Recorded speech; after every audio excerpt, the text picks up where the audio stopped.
नमस्कार मित्रों, स्वागत है आप सबका हमारे YouTube चैनल पे। जैसा कि हम पिछले वीडियो में पढ़ रहे थे मित्रों, न्याय की अवधारणा के बारे में। राजनीति विज्ञान कक्षा 12 का पहला पाठ हम लोग पढ़ रहे थे, जिसका नाम था न्याय। और न्याय के अंतर्गत हम लोगों ने मित्रों सबसे पहले चर्चा की थी न्याय की अवधारणा के बारे में। तो न्याय की अवधारणा को हम लोग 3 भागों में बांट करके पढ़ रहे थे। नंबर 1 प्राचीन कालीन न्याय, नंबर 2 मध्यकालीन न्याय, नंबर 3 आधुनिक कालीन न्याय। प्राचीन कालीन न्याय की अवधारणा क्या है उसके बारे में हम लोगों ने विस्तार से चर्चा कर ली थी। प्राचीन काल में न्याय की अवधारणा के 2 विद्वान थे। नंबर 1 प्लेटो था, नंबर 2 अरस्तु था। दोनों के बारे में हम लोगों ने चर्चा कर ली। नंबर 1 हम लोगों ने किसके बारे में पढ़ा मित्रों? प्लेटो के बारे में। नंबर 2 किसके बारे में पढ़ चुके हैं? अरस्तु के बारे में। ओके, ये 2 विद्वान प्राचीन न्याय की अवधारणा के समर्थक थे। आप बोलेंगे अच्छा फिर क्या पढ़ा? हमने कहा फिर पढ़ा मध्यकालीन न्याय की अवधारणा के बारे में भी 2 विद्वानों के बारे में हम लोगों ने चर्चा की, संत ऑगस्टाइन के बारे में और थॉमस एक्विनास के बारे में अपन लोगों ने कल चर्चा कर ली थी। आज की वीडियो में हम लोग चर्चा कर रहे हैं आधुनिक कालीन न्याय की अवधारणा के बारे में, और आज अपना पाठ पूरा कर लेंगे। पहला पाठ है वो आज पूरा हो जाएगा। तो आज हम लोग पढ़ेंगे मित्रों किसके बारे में? आधुनिक कालीन न्याय की अवधारणा के बारे में। जैसा कि आपको मित्रों बोर्ड पे दिखाई दे रहा होगा, आज हम आधुनिक कालीन न्याय की अवधारणा के बारे में चर्चा कर रहे हैं। और आधुनिक कालीन न्याय की अवधारणा के बारे में देखो, बोर्ड पे आपको अच्छे से दिखाई दे रहा होगा। आज हम लोग पढ़ेंगे आधुनिक काल में न्याय संबंधी धारणा। क्या पढ़ेंगे मित्रों? आधुनिक काल में न्याय संबंधी धारणा।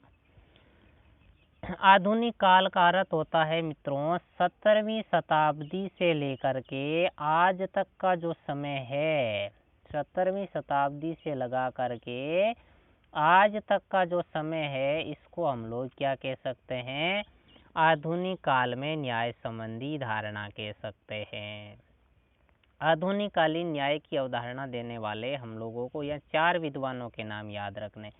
पहला विद्वान था, उनका नाम था डेविड ह्यूम, विस्तार से भी चर्चा करेंगे। फिर था जेरेमी बेंथम, अभी चर्चा करेंगे विस्तार से।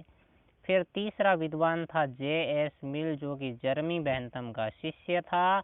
और एक विद्वान था जिनका नाम था जॉन रॉल्स।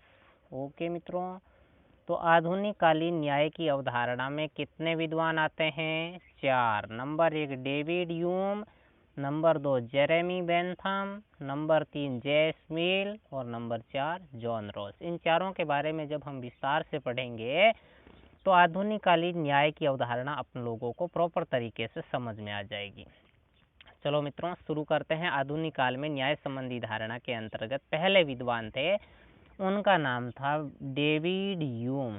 डेविड ह्यूम नाम के विद्वान ने आधुनिक कालीन न्याय के बारे में कहा। डेविड ह्यूम ने कहा कि नियमों की पालना मात्र ही न्याय है। डेविड ह्यूम ने कहा कि जो नियम है, जो देश के कानून कायदे हैं, उन नियमों और कानून कायदों की पालना करना ही न्याय कहलाता है। किसके अनुसार है? डेविड ह्यूम के अनुसार। फिर एक सिद्धांत दिया था, उपयोगितावाद के प्रवर्तक थे, उनका नाम था जेरेमी बेंथम। उपयोगितावाद के समर्थक कौन थे? Jeremy Bentham. और जेरेमी बेंथम ने कहा था कि अधिकतम लोगों के अधिकतम सुख की कामना करना ही न्याय है। जेरेमी बेंथम ने कहा अधिक से अधिक लोगों को अधिक से अधिक सुख प्रदान करना ही न्याय कहलाता है। और जेरेमी बेंथम का सिद्धांत था जिसका नाम था उपयोगितावाद। आप बोलेंगे 1 मिनट, ये उपयोगितावाद क्या है? हमने कहा देखो मित्रों, उपयोगितावाद का अर्थ ही है अधिकतम लोगों के अधिकतम सुख की कामना करने वाला जो सिद्धांत है, उसी का नाम है उपयोगितावादी सिद्धांत। प्रश्न आएगा उपयोगितावादी सिद्धांत को परिभाषित करो, तो आपको बोलना है अधिक से अधिक लोगों के अधिक से अधिक सुख की कामना करने वाला जो सिद्धांत है, उसका नाम है उपयोगितावादी सिद्धांत। और उपयोगितावाद सिद्धांत किसने दिया? तो बोलना है ये जेरेमी बेंथम के द्वारा दिया गया सिद्धांत है। जैसे छोटा क्वेश्चन वस्तुनिष्ठ का बनता है, उपयोगितावादी सिद्धांत के प्रवर्तक है, ए में आएगा जेरेमी बेंथम, बे में आएगा J.S. मिल, से में आएगा जॉन रॉल्स, दे में आएगा डेविड ह्यूम। क्या करेंगे बोलो? अपन लोगों को लिखना होगा उपयोगितावादी सिद्धांत के प्रवर्तक कौन है, जेरेमी बेंथम। और इन्होंने कहा कि अधिक से अधिक लोगों के अधिक से अधिक सुख की कामना करना ही न्याय कहलाता है। तीसरे विद्वान हुए थे जो कि J.S. मिल के शिष्य थे, नाम था जो कि जेरेमी बेंथम के शिष्य थे, नाम था उनका J.S. मिल। J.S. मिल ने उपयोगितावाद का समर्थन कर दिया। J.S. मिल ने कहा कि मेरे गुरु जेरेमी बेंथम ने न्याय के बारे में जो धारणा दी थी, मैं उनका समर्थन करता हूँ। उन्होंने उपयोगितावाद का सिद्धांत दिया जो कि न्याय का एक मूल मंत्र मान सकते हैं। J.S. मिल ने कहा कि मैंने मेरे गुरु के द्वारा दिए गए सिद्धांत को ही न्याय का मूल मंत्र माना है और यही न्याय की स्पष्ट परिभाषा है। तो J.S. मिल जो कि न्याय की अवधारणा देने वाले, आधुनिक काल में न्याय संबंधी विचार देने वाले जो तीसरे विद्वान थे, उन्होंने अपने गुरु जेरेमी बेंथम का समर्थन किया। तो डेविड ह्यूम के अनुसार नियमों की पालना मात्र ही क्या है, बोलो न्याय।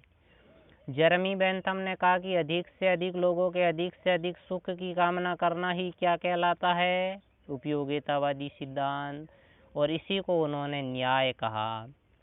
तीसरे विद्वान थे J.S. मिल।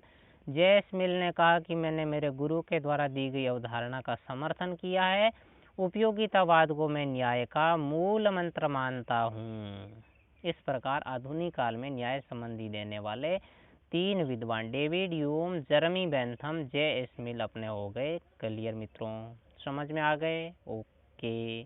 अब हम लोग पढ़ेंगे जॉन रॉल्स के न्याय संबंधी विचारों के बारे में।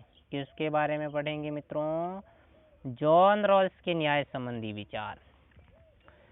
जॉन रॉल्स को भी एक आधुनिक विचारक माना जाता है जिन्होंने न्याय के बारे में कई सारे महत्वपूर्ण सिद्धांत आदि दिए थे। उन सब की हम अभी चर्चा करने वाले हैं। जॉन रॉल्स ने एक पुस्तक लिखी थी अपनी, नाम था मित्रों ए थ्योरी ऑफ जस्टिस।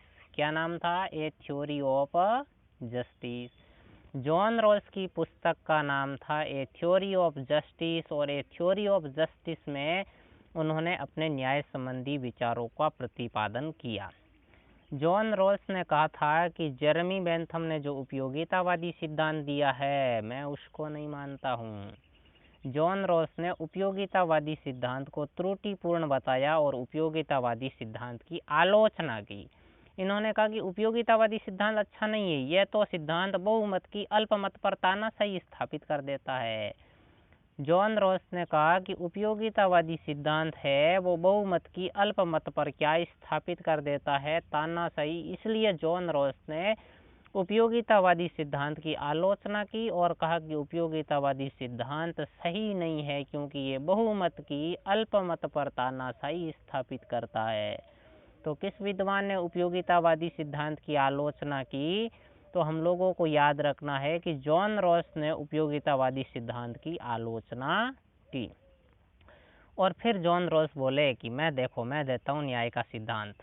न्याय किसे कहते हैं मैं बताता हूँ। जॉन रॉल्स ने कहा कि मैं उपयोगितावाद को नहीं मानता हूँ, मैं अपनी पुस्तक है थ्योरी ऑफ जस्टिस में बताऊँगा। तो कुछ लोगों ने कहा हाँ आप ही बता दो। तो जॉन रॉल्स ने न्याय के दो मौलिक नैतिक सिद्धांत बताए। जॉन रॉल्स ने न्याय के कितने मौलिक सिद्धांत बताए? जॉन रॉल्स ने न्याय के दो मौलिक नैतिक सिद्धांत बताए। नंबर 1, अधिकतम स्वतंत्रता स्वयं स्वतंत्रता के लिए आवश्यक है। जॉन रॉल्स ने कहा कि अधिक से अधिक स्वतंत्रता यदि लोगों को दोगे तो आपको भी अधिक से अधिक स्वतंत्रता मिलेगी। जॉन रॉल्स ने कहा कि न्याय का पहला सिद्धांत है अधिकतम स्वतंत्रता स्वयं स्वतंत्रता के लिए आवश्यक है। अधिक स्वतंत्रता दोगे तो स्वयं के स्वतंत्रता की भी रक्षा होगी। नंबर 2, व्यक्ति और राज्य द्वारा ऐसी सामाजिक व आर्थिक स्थितियां उत्पन्न की जानी चाहिए। जॉन रॉल्स ने कहा कि व्यक्ति और राज्य द्वारा ऐसी सामाजिक आर्थिक स्थितियां उपलब्ध की जानी चाहिए जो सबके लिए कल्याणकारी हो। 1 मिनट में अगली स्लाइड पे आ जाता हूँ मित्रों, आपको दिक्कत नहीं रहेगी। जॉन रॉल्स ने कहा कि राज्य द्वारा ऐसी सामाजिक और आर्थिक स्थितियां स्थापित की जाती हो जो सबके लिए कल्याणकारी हो और सबकी प्रगति के लिए जॉन रॉल्स ने अज्ञानता के पर्दे का सिद्धांत दिया। याद रखना मित्रों, जॉन रॉल्स ने न्याय के दो मौलिक सिद्धांत बताए थे। नंबर 1, अधिकतम स्वतंत्रता स्वयं की स्वतंत्रता के लिए आवश्यक है, नंबर 2, व्यक्ति और राज्य द्वारा ऐसी सामाजिक और आर्थिक स्थितियां स्थापित की जाती हो जो सबके लिए क्या हो, कल्याणकारी और सबकी प्रगति के लिए। जॉन रॉल्स ने एक सिद्धांत दिया जिसका नाम था अज्ञानता के पर्दे का सिद्धांत। प्रश्न आएगा, अज्ञानता के पर्दे के सिद्धांत का प्रतिपादन किसने किया? तो बोलना है जॉन रॉल्स। आप बोलेंगे सर, हमने कहा हाँ। आप बोलेंगे अज्ञानता का पर्दे का सिद्धांत क्या है? हमने कहा देखो मित्रों, जॉन रॉल्स कहते हैं कि न्याय की स्थापना होने से पहले मनुष्य अज्ञानता के पर्दे के पीछे था।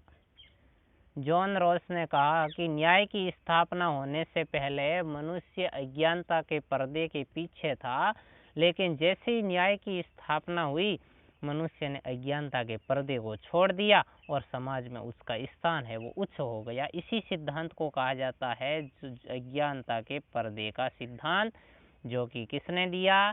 जॉन रॉल्स ने कहा कि जैसे ही अज्ञानता का पर्दा हटेगा सबकी प्रगति के रास्ते खुल जाएंगे। इस प्रकार जॉन रॉल्स ने न्याय की अवधारणा देने के लिए न्याय के 2 मौलिक नैतिक सिद्धांत बताए। नंबर 1, अधिकतम स्वतंत्रता स्वयं की स्वतंत्रता के लिए आवश्यक है, और नंबर 2, राज्य और व्यक्ति द्वारा ऐसी सामाजिक और आर्थिक स्थितियां स्थापित की जानी हो जो सबके लिए कल्याणकारी हो और सबकी प्रगति के लिए। कौन सा सिद्धांत देता है? बोलना है अज्ञानता के पर्दे का सिद्धांत। ओके, तो आधुनिक कालीन न्याय संबंधी 4 विद्वान थे। आप बोलेंगे कौन से? हमने कहा कौन से क्या, देखो अभी पढ़े थे ना। Number 1 David Hume, number 2 Bentham, पूरा नाम क्या है? Jeremy Bentham. तीसरा कौन सा था? हमने कहा कि तीसरा था जेरेमी बेंथम का शिष्य जेस मिल, और चौथा विद्वान हम अभी पढ़ रहे हैं जॉन रॉल्स। जॉन रॉल्स के बारे में हम लोगों ने पढ़ लिया। तो मित्रों देखो, आधुनिक कालीन न्याय की अवधारणा देने वाले कितने विद्वान हैं? 4। डेविड ह्यूम ने कहा नियमों की पालना मात्र ही क्या है? न्याय। बेंथम ने कहा अधिकतम लोगों के अधिकतम सुख की कामना करना ही न्याय है, और इस सिद्धांत का नाम दिया उन्होंने उपयोगितावादी सिद्धांत। जेस मिल ने कहा कि मैं अपने गुरु का समर्थन करता हूँ, और जॉन रॉल्स ने एक पुस्तक लिखी जिसका नाम था ए थ्योरी ऑफ जस्टिस, और उस थ्योरी ऑफ जस्टिस में उन्होंने न्याय संबंधी विचार प्रस्तुत किए, और थ्योरी ऑफ जस्टिस में उन्होंने उपयोगितावाद को त्रुटिपूर्ण बताया और कहा कि उपयोगितावाद है वो अल्पमत पर बहुमत की तानाशाही स्थापित करता है। फिर जॉन रॉल्स ने 2 न्याय के सिद्धांत दिए।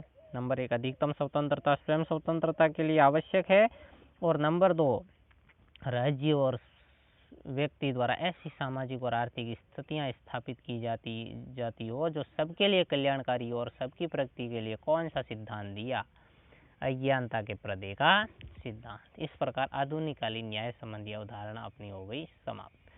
अब मित्रों हम लोग अगला टॉपिक पढ़ रहे हैं, भारतीय राजनीतिक चिंतन में न्याय। भारतीय राजनीतिक चिंतन में न्याय की अवधारणा क्या है? तो भारतीय राजनीतिक चिंतन में न्याय की अवधारणा प्लेटो के न्याय सिद्धांत के समान है। भारतीय राजनीतिक चिंतन में जो न्याय की अवधारणा है वो किसके न्याय की अवधारणा से मिलती है? तो बोलना भारतीय राजनीतिक चिंतन में न्याय की अवधारणा है वो प्लेटो के न्याय सिद्धांत से मिलती है। आप बोलेंगे अच्छा, फिर प्लेटो ने क्या कहा था? हमने कहा देखो मित्रों, प्लेटो ने कहा था, न्याय की परिभाषा थोड़ा पीछे चल के याद करो, तो इस पिछले वीडियो में हम लोगों ने बताई भी थी। प्लेटो ने कहा कि प्रत्येक व्यक्ति को अपना कार्य करना, प्रत्येक व्यक्ति को अपना कार्य करना और दूसरों के कार्य में कोई इंटरफेयर नहीं करना, हिंदी में बोलेंगे हस्तक्षेप नहीं करना। प्रत्येक व्यक्ति को अपना कार्य करना और दूसरों के कार्यों में हस्तक्षेप न करना ही न्याय कहलाता है। तो भारतीय राजनीतिक चिंतन में भी यही कहा गया है कि प्रत्येक व्यक्ति को अपना काम करना और दूसरों के कार्यों में हस्तक्षेप न करना ही न्याय कहलाता है। इसलिए भारतीय राजनीतिक चिंतन में न्याय की अवधारणा है वो किस विद्वान के न्याय की अवधारणा से मिलती है? तो बोलना है प्लेटो। भारतीय राजनीतिक न्याय की अवधारणा प्लेटो के न्याय सिद्धांत के समान है। ओके मित्रों, भारतीय न्याय की अवधारणा के समर्थक विद्वान निम्नलिखित है। प्रश्न आएगा भारतीय राजनीतिक चिंतन में न्याय की बात करने वाले विद्वान कौन कौन से थे? तो बोलना है number 1 Manu, number 2 Kautilya, number 3 Brihaspati, number 4 Shukra, number 5 Bharadwaj, number 6 Vidur, number 7 Somdev. भारतीय राजनीतिक चिंतन में न्याय की अवधारणा देने वाले प्रमुख विद्वान थे मनु, कौटिल्य, बृहस्पति, शुक्र, भारद्वाज, विदुर और सोमदेव। अच्छा। इस प्रकार भारतीय राजनीतिक चिंतन में न्याय की अवधारणा के बारे में सिर्फ इतना ही याद रखना है कि भारतीय राजनीतिक चिंतन में न्याय की अवधारणा प्लेटो के न्याय के सिद्धांत से मिलती है और प्लेटो ने कहा था कि प्रत्येक व्यक्ति को अपना निर्दिष्ट कार्य करना और दूसरों के कार्यों में हस्तक्षेप न करना ही न्याय कहलाता है। भारतीय राजनीतिक चिंतन में न्याय की अवधारणा के प्रतिपादक प्रमुख विद्वान हैं, उनका नाम है मनु, कौटिल्य, बृहस्पति, शुक्र, भारद्वाज, विदुर और सोमदेव। ओके मित्रों, अब हम पाठ का लास्ट और अंतिम हेडिंग पढ़ रहे हैं जिसका नाम है न्याय के विविध रूप, या फिर बोलते हैं अंग्रेजी में बोलेंगे तो टाइप, हिंदी में बोलेंगे तो प्रकार। न्याय के विभिन्न रूप या प्रकार कौन कौन से हैं मित्रों? तो याद रखना, न्याय के 5, वैसे तो परंपरागत दृष्टि से न्याय के 2 रूप थे, नैतिक और कानूनी न्याय। आधुनिक कालीन दृष्टि से देखें तो न्याय के 5 प्रकार है, नैतिक न्याय भी है, कानूनी न्याय भी है, राजनीतिक न्याय भी है, सामाजिक न्याय भी है और आर्थिक न्याय भी है। परंपरागत दृष्टि से न्याय के 2 ही प्रकार थे, नंबर 1 नैतिक, नंबर 2 कानूनी। लेकिन आधुनिक काल में न्याय के कितने रूप या प्रकार है? बोलना है 5 प्रकार, नैतिक न्याय, कानूनी न्याय, राजनीतिक न्याय, सामाजिक न्याय, आर्थिक न्याय। और इनमें से प्रश्न 2019 के बोर्ड एग्जाम में भी पूछा गया था राजनीति विज्ञान में, और बोर्ड एग्जाम 2020 में भी इनसे प्रश्न पूछा गया था। इम्पोर्टेंट सवाल बनते हैं इनमें से, तो थोड़ा सा इसको एक नज़र डाल करके समझ लीजिए।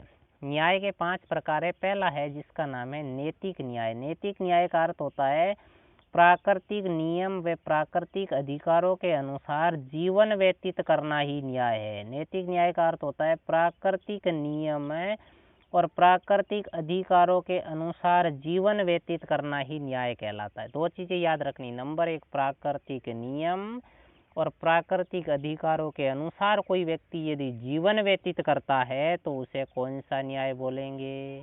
नैतिक न्याय। नंबर 2 है कानूनी न्याय। कानूनी न्याय का अर्थ होता है सरकार के द्वारा बनाए गए कानून न्यायोचित होने चाहिए और इन कानूनों का उल्लंघन करने पर सजा का भी प्रावधान होना चाहिए। इसे बोलते हैं कानूनी न्याय मित्रों। कानूनी न्याय का अर्थ है कि सरकार ने जो कानून बनाया है वो न्यायोचित होना चाहिए, मतलब अमीर गरीब, जाति धर्म रंग रूप आदि के आधार पर भेदभाव करने वाला नहीं होना चाहिए। सरकार के द्वारा बनाया गया कानून न्यायोचित होना चाहिए और कानून का उल्लंघन करने पर सजा का प्रावधान होना चाहिए। इस कानून को बोलते हैं, इस न्याय को बोलते हैं कानूनी न्याय, जो कि बोर्ड एग्जाम 2019 में पूछा भी गया था। तीसरा न्याय है राजनीतिक न्याय। राजनीतिक न्याय का अर्थ है राज्य व्यवस्था में समान अधिकार और समान अवसर प्रदान करना। राजनीतिक न्याय का अर्थ है एक राजनीतिक व्यवस्था में रहने वाले सभी लोगों को समान अधिकार और समान अवसर देना। आप बोलेंगे वो कैसे? हमने कहा देखो मित्रों, सभी वयस्क नागरिकों को जिनका नाम मतदाता सूची में है मत देने का अधिकार देना, जिन्होंने अपनी योग्यताएं या शर्तें पूरी कर ली है उनको चुनाव लड़ने की छूट देना, प्रत्येक व्यक्ति को एक राज्य व्यवस्था में सभी लोगों को समान अधिकार देना और समान अवसर प्रदान करना कौन सा न्याय कहलाता है? राजनीतिक न्याय। जैसे सभी को मत देने का अधिकार दिया, चुनाव लड़ने का अधिकार दिया, यह सब अधिकार और अवसर है, इनको बोलते हैं राजनीतिक न्याय। नंबर 4 है जिसका नाम है सामाजिक न्याय। समाज में जाति धर्म रंग रूप नस्ल आदि के आधार पर व्यक्तियों के बीच में किसी भी प्रकार का भेदभाव नहीं करना, यानी भेदभाव का अभाव ही कौन सा न्याय है? सामाजिक न्याय। जाति धर्म रंग रूप नस्ल आदि के आधार पर व्यक्तियों के बीच में किसी भी प्रकार का भेदभाव नहीं करके सबको समान अधिकार और अवसर प्रदान करना कौन सा न्याय कहलाता है मित्रों? सामाजिक न्याय। आप बोलेंगे अच्छा, इसका वर्णन क्या भारतीय संविधान के किसी आर्टिकल में है? हमने कहा हाँ मित्रों, देखो ना, इंडियन कॉन्स्टिट्यूशन का आर्टिकल 15 कहता है जाति धर्म रंग रूप नस्ल आदि के आधार पर भेदभाव का अंत किया गया है, वो सामाजिक न्याय की स्थापना ही करता है। अगला 5वां अपना न्याय है, उसका नाम है आर्थिक न्याय। आर्थिक न्याय का अर्थ है आर्थिक विषमता को कम करना। एक मिनट मित्रों, ये थोड़ा सा कट रहा है आर्थिक न्याय के बारे में। अभी पूरी स्लाइड को आपको पूरा दूसरी बार दिखा देते हैं। चलो मित्रों, ये अपना हो गए, पेन थोड़ा सा चेंज कर लेते। ओके, ये देखो आर्थिक न्याय। आर्थिक न्याय का अर्थ होता आर्थिक विषमता को कम करना। आर्थिक विषमता को कम करना अर्थात अमीर व गरीब की खाई को कम करना ही कौन सा न्याय कहलाता है? आर्थिक न्याय। आर्थिक न्याय का अर्थ है आर्थिक विषमता को कम करना, मतलब आर्थिक विषमता समाप्त करना नहीं है। आर्थिक विषमता समाप्त करना संभव भी नहीं है। आर्थिक विषमता को कम करना अर्थात अमीर व गरीब की खाई को कम करना ही आर्थिक न्याय कहलाता है। इस प्रकार ये न्याय के 5 प्रकार हो गए: नैतिक न्याय, कानूनी न्याय, राजनीतिक न्याय, सामाजिक न्याय और आर्थिक न्याय। प्रश्न आएगा न्याय के विभिन्न प्रकारों को समझाइए। तो यहाँ पर आपको संक्षेप में लिख करके दे दिया है, आप विस्तार से समझा सकते हैं। प्राकृतिक नियम और प्राकृतिक अधिकारों के अनुसार जीवन व्यतीत करना नैतिक न्याय कहलाता है। कानूनी न्याय, सरकार द्वारा बनाए गए कानून न्यायोचित होने चाहिए और इनका उल्लंघन करने पर सजा का भी प्रावधान होना चाहिए, इसे कानूनी न्याय कहते हैं। राजनीतिक न्याय किसे कहते हैं? एक राज्य व्यवस्था में सभी लोगों को समान अधिकार और अवसर प्रदान करना। सामाजिक न्याय, जाति, धर्म, रंग, रूप, नस्ल आदि के आधार पर भेदभाव न करना। आर्थिक न्याय, आर्थिक विषमता को कम करना अर्थात अमीर और गरीब के बीच की खाई को कम करना आर्थिक न्याय कहलाता है। ओके मित्रों, पार्ट अपना हो गया पूरा। हम लोगों ने आधुनिक कालीन न्याय की अवधारणा में क्या क्या पढ़ा, एक बार आपको फिर से रिवाइज कर लेते हैं मित्रों। देखो, आज हम लोगों ने आर्थिक न्याय की अवधारणा के बारे में जो चीज़ें पढ़ी थी वो अपन लोगों ने पढ़ा था मित्रों। देख लो, 1 मिनट, अपनी थोड़ी सी पेन चेंज कर लेते हैं मित्रों। हो गई? ओके। आज हम लोगों ने पढ़ा आधुनिक कालीन न्याय की अवधारणा के बारे में। कौन सी न्याय की अवधारणा के बारे में पढ़ा? आधुनिक कालीन न्याय की अवधारणा में सबसे पहले हम लोगों ने किस विद्वान के बारे में पढ़ा? डेविड ह्यूम के बारे में पढ़ा। फिर हम लोग इन्होंने कहा नियमों की पालना ही न्याय है। फिर हम लोगों ने किसके बारे में पढ़ा? बेंथम के बारे में पढ़ा। बेंथम ने कौन सा सिद्धांत दिया था मित्रों? बेंथम ने जो सिद्धांत दिया था जिसका नाम था उपयोगितावादी सिद्धांत। फिर हम लोगों ने किसके बारे में पढ़ा था? जे.एस. मिल के बारे में पढ़ा। मिल ने इस उपयोगितावाद का समर्थन कर दिया। फिर हम लोगों ने किसके बारे में पढ़ा? तो जॉन रॉल्स के बारे में पढ़ा। पुस्तक का नाम क्या है? ए थ्योरी ऑफ जस्टिस। और हम लोगों ने इनके 2 मौलिक न्याय के सिद्धांत पढ़ लिए। फिर हम लोगों ने किसके बारे में पढ़ा? तो फिर हम लोगों ने मित्रों पढ़ा भारतीय राजनीतिक चिंतन में न्याय की अवधारणा किसकी न्याय की अवधारणा से मिलती जुलती है? प्लेटो के न्याय की अवधारणा से। रिवाइज मारो एक बार आप भी साथ साथ। भारतीय न्याय की अवधारणा के समर्थक कौन कौन थे? मनु था, कौटिल्य था, शुक्र था, भारद्वाज था, सोमदेव था। इन सब के बारे में हमने पढ़ा। फिर हमने न्याय के कितने प्रकार पढ़े मित्रों? हम लोगों ने न्याय के कितने प्रकार पढ़े? न्याय के हम लोगों ने कितने प्रकार पढ़ लिए? 5 प्रकार। हम लोगों ने कहा कि न्याय के कितने प्रकार है? 5। पांचों की परिभाषा पढ़ ली। इस प्रकार हमारा चैप्टर हो गया पूरा। चलो थोड़े क्वेश्चन आंसर भी देख लेते हैं कि पार्ट में से कितने क्वेश्चन आंसर आए हैं। थोड़े क्वेश्चन आंसरों को देख लेते हैं। 1 मिनट मित्रों, स्लाइड चेंज कर लेता हूँ जहाँ पे क्वेश्चन आंसर है। चलो मित्रों, हो गया काम अपना। Very good. थोड़ा सा पेन चेंज कर लेते हैं। चलो भैया मित्रों, ओके। चलो क्वेश्चन आंसर देख लो। पहला प्रश्न है, पाश्चात्य राजनीतिक चिंतन में न्याय की व्याख्या सर्वप्रथम किस विचारक ने की थी? देखो मित्रों, हम लोगों ने पढ़ा था कि पाश्चात्य राजनीतिक चिंतन में न्याय की सर्वप्रथम व्याख्या किसने की? बोलना है, प्लेटो ने की थी। किसने की थी? प्लेटो ने। अपन लोगों ने पहले वीडियो में पढ़ाई था। वितरणात्मक न्याय की अवधारणा के प्रतिपादक कौन है? अपन लोगों ने देखो मित्रों पढ़ा था कि अरस्तु ने 2 प्रकार के न्याय बताए, नंबर 1 वितरणात्मक और नंबर 2 सुधारात्मक। तो कौन है दूसरे वितरणात्मक न्याय की अवधारणा के प्रतिपादक? अरस्तु। तीसरा क्वेश्चन देखो मित्रों, जिन राज्यों में न्याय विद्यमान नहीं है वे केवल चोर उच्चकों की खरीद फरोख्त है, ये कथन किसका है? वेरी गुड, अच्छा क्वेश्चन है। ये कथन है संत ऑगस्टाइन। कल पढ़ा था ईश्वरीय राज्य का सिद्धांत दिया था और अपनी पुस्तक लिखी थी द सिटी ऑफ गॉड। और उस पुस्तक में उन्होंने लिखा था कि वे राज्य जिनमें न्याय विद्यमान नहीं है केवल चोर उच्चकों की खरीद फरोख्त है। न्याय की निष्पक्षता को राजव्यवस्था की आधारभूत प्रवृत्ति इनमें से कौन से विचारक मानते हैं? न्याय की निष्पक्षता को राजव्यवस्था की आधारभूत प्रवृत्ति इनमें से कौन विचारक मानते हैं? तो इनमें से मनु और कौटिल्य मानते हैं। कानून के उल्लंघन पर दिया जाने वाला दंड न्याय के किस रूप को परिलक्षित करता है? कानूनी न्याय पढ़ लिया था ना मित्रों, बहुत बढ़िया। चलो थोड़े क्वेश्चन आंसर और भी देख लेते हैं। अगले कुछ छोटे क्वेश्चन भी देख लेते हैं। देखो भाई, एक मिनट मित्रों, थोड़ा सा वो ठीक कर लेते हैं, थोड़ा टेक्निकल ये जानकारी थोड़ी ले लेते हैं। Very good.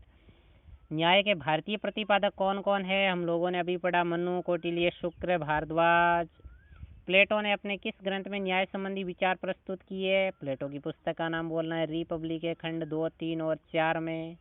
प्लेटो ने अपने न्याय सिद्धांत में समाज की कितनी श्रेणियां बताई? 3। प्लेटो ने कहा कि समाज भी को भी 3 भागों में बांट दो। शासक वर्ग, मनुष्य की आत्मा के 3 तत्व हैं, बुद्धि है, शौर्य है, तृष्णा है। इस आधार पर समाज को भी उन्होंने 3 भागों में बांटा और उन्होंने कहा कि बुद्धि जिसमें ज़्यादा है जिस वर्ग में, उसको शासक वर्ग, शौर्य का अंश ज़्यादा है सैनिक वर्ग और तृष्णा का अंश ज़्यादा है उत्पादक वर्ग में रखो।